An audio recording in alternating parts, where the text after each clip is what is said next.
आपका स्वागत करके मैं बहुत प्रसन्न हूं।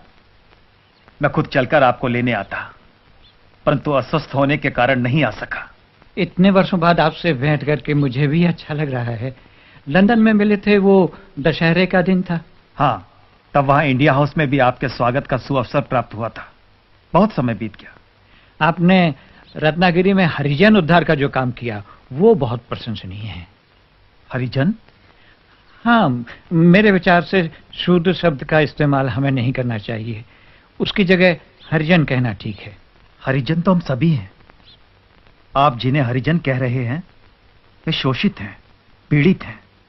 मेरे विचार में जिस जाति व्यवस्था, कास्ट सिस्टम ने उन्हें इस दशा में लाया है उसे समाप्त कर देना चाहिए। नहीं नहीं, ऐसा करने से तो उलझनें बढ़ेंगी। कास्ट सिस्टम में मेरा पूरा विश्वास है। वो हिंदू धर्म से अलग नहीं है। 4 वर्णों में विभाजित ये व्यवस्था हिंदू धर्म का आधार है। वो नेचुरल है और जरूरी भी। छुआछूत इसके कारण पैदा नहीं हुई। वो तो हिंदू धर्म के माथे का कलंक है, उसका अंग नहीं। अगर वो हिंदू धर्म का अंग नहीं तो कलंक कैसे बन गई? छुआछूत को समाप्त करने का एक ही रास्ता है, कास्ट सिस्टम को मिटा दिया जाए। कास्ट सिस्टम में महान शक्ति छिपी हुई है। इसके कारण हिंदू धर्म बिखरने से बच गया है। बच नहीं गया है महात्मा जी। कास्ट सिस्टम के कारण हमारा धर्म, हमारा समाज समाप्त होने के निकट पहुंच गया है। जिन्हें आप निम्न जाति का कहते हैं, उन लोगों को अपने महान धर्म से अलग होने से बचाना है, और जो अलग हो चुके हैं उन्हें वापस लाना है। मैं भी धर्म परिवर्तन के विरुद्ध हूं, परंतु सदियों पहले जो दूसरा धर्म अपना चुके हैं उन्हें वापस लाने की कोई जरूरत नहीं है। उन्हें वापस आना भी नहीं चाहिए। सोच समझकर, भले बुरे का विचार करके अगर कोई व्यक्ति हिंदुत्व को अपनाना चाहे तो उसे वापस अपने मूल धर्म में आने की स्वतंत्रता क्यों ना दी जाए? हमारे धर्म के लोग कुछ ऐसी परिस्थितियों में घिर गए हैं कि दूसरे धर्मों के अनुयायी उन्हें अपने बराबर आने का लालच देकर धर्म परिवर्तन पर मजबूर कर देते हैं।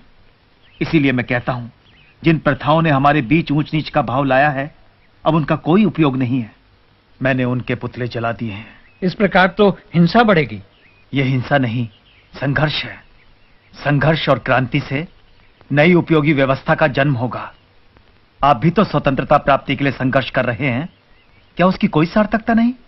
मेरा आग्रह इस बात पर है कि आजादी उचित और नैतिक साधनों से प्राप्त हो। लोग अहिंसा के मार्ग पर चलें। इतने विशाल देश को स्वाधीन कराना है। शत्रु भयंकर साधन संपन्न है। उसका सामना बिना हथियारों के कैसे संभव है? शत्रु के पास इतने ज्यादा हथियार हैं कि हम अपने थोड़े से हथियार लेकर उनके साथ बिल्कुल लड़ाई नहीं लड़ सकते। और फिर केवल इसी कारण मैं अहिंसा के मार्ग पर नहीं चल रहा।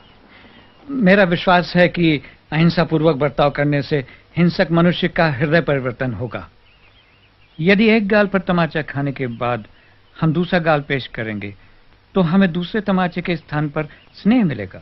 आपकी बात मनुष्यों के संबंध में सच हो सकती है, परंतु राक्षसों और पशुओं से ऐसी अपेक्षा नहीं की जा सकती। जिन हत्यारों ने जलियांवाला बाग में सैकड़ों निर्दोष निरपराध लोगों को गोलियों से भून डाला, उन्हें दूसरा अवसर नहीं दिया जा सकता। श्री कृष्ण को अंत में कंस और शिशुपाल का वध करना ही पड़ा। देश की रक्षा के लिए सेनाएं तो चाहिए। संपूर्ण अहिंसा का लक्ष्य असंभव है। महान लक्ष्य चाहे कितनी दूर हो, उसे सामने रख करके ही हम उसके निकट कहीं पहुंच सकते हैं। हमें उसकी ओर चलना है, उसी ओर चलना है।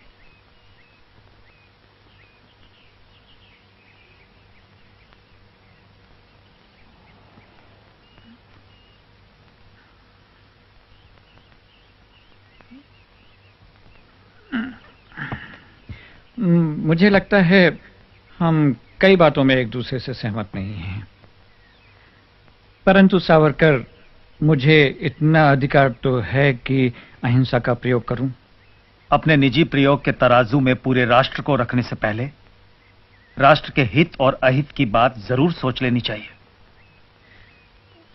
मुझे आशा है हम फिर मिलेंगे और बातें करें।